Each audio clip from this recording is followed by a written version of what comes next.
नमस्कार, आदाब। मैं शाइस्ता आप सभी का हार्दिक स्वागत करती हूं अपने इस चैनल बात देश और बिहार की। आज हम बात करने वाले हैं लोकसभा चुनाव में बिहार की तैयारी कितनी है, बिहार में कितने मतदाता हैं, कितने चरण में लोकसभा का चुनाव होने वाला है। इन सभी के बारे में विस्तृत रूप से हम इस वीडियो में बात करेंगे। अगर आप लोगों ने अभी तक मेरे इस चैनल को सब्सक्राइब नहीं किया तो सबसे पहले मेरे चैनल को सब्सक्राइब कर ले, ताकि आपको बिहार से संबंधित सभी तरह की न्यूज देखने का मौका मिल सके। भारतीय निर्वाचन आयोग बिहार की 40 लोकसभा सीटों पर अधिसूचना, नामांकन और मतदान से लेकर मतगणना तक की तारीखें घोषित कर चुका है।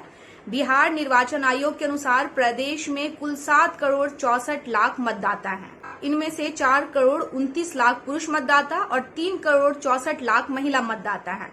लोकसभा चुनाव 2024 में 9,26,000 युवा मतदाता पहली बार मतदान करेंगे।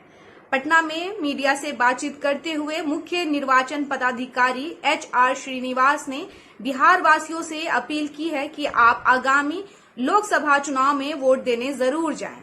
बिहार में 40 लोकसभा सीट है। इनमें 34 सामान्य और 6 रिजर्व लोकसभा सीट है। बिहार में 7 करोड़ 66 लाख मतदाता हैं। 100 साल से ज्यादा वोटर 21,000 के लगभग हैं। 9,26,000 नए मतदाता इस साल बने हैं।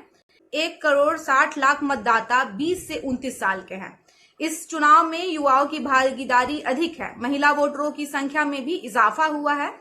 29 साल से कम के 1,73,000 मतदाता हैं। 85 वर्ष से ऊपर के लोग 6,67,000 हैं। वह पोस्टल बैलेट के लिए पात्र हैं। बिहार में 77,392 पोलिंग स्टेशन हैं। 53% पोलिंग स्टेशन एक बिल्डिंग में है। पोस्टल बैलेट से वोटिंग के लिए जो आवेदन करेंगे वही इसके पात्र होंगे। कहीं भी कुछ गड़बड़ी हो, इसकी शिकायत मतदाता सी विजिल ऐप के जरिए कर सकते हैं। यह गोपनीय रहता है। वैसे पूरे भारतवर्ष में सबसे कम मतदान प्रतिशत बिहार में ही है।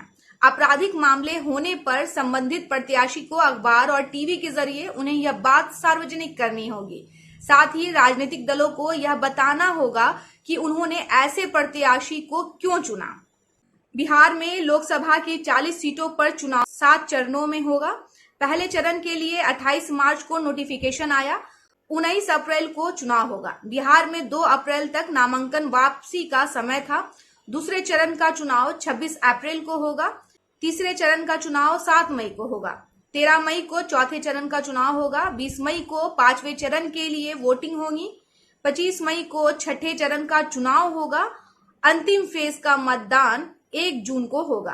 अब आपको बताते हैं कि 40 सीटों में किस चरण में कितनी सीटों पर मतदान होने वाला है। पहले फेज में औरंगाबाद, गया, नवादा, जमुई लोकसभा सीटों पर मतदान होंगे। दूसरे फेज में किशनगंज, कटिहार, पूर्णिया, भागलपुर और बांका लोकसभा सीटों पर चुनाव होंगे। तीसरे फेज में झंझारपुर, सुपौल, अररिया, मधेपुरा और खगड़िया लोकसभा सीटों पर चुनाव होने हैं। चौथे फेज में दरभंगा, उजियारपुर, समस्तीपुर, बेगूसराय और मुंगेर में चुनाव होंगे। 5वें फेज में सीतामढ़ी, मधुबनी, मुजफ्फरपुर, सारण और हाजीपुर में लोकसभा सीटों पर चुनाव होने हैं। छठे फेज में वाल्मीकि नगर, पूर्वी चंपारण, शिवहर, वैशाली, गोपालगंज, सीवान और महाराजगंज लोकसभा सीटों पर चुनाव होंगे।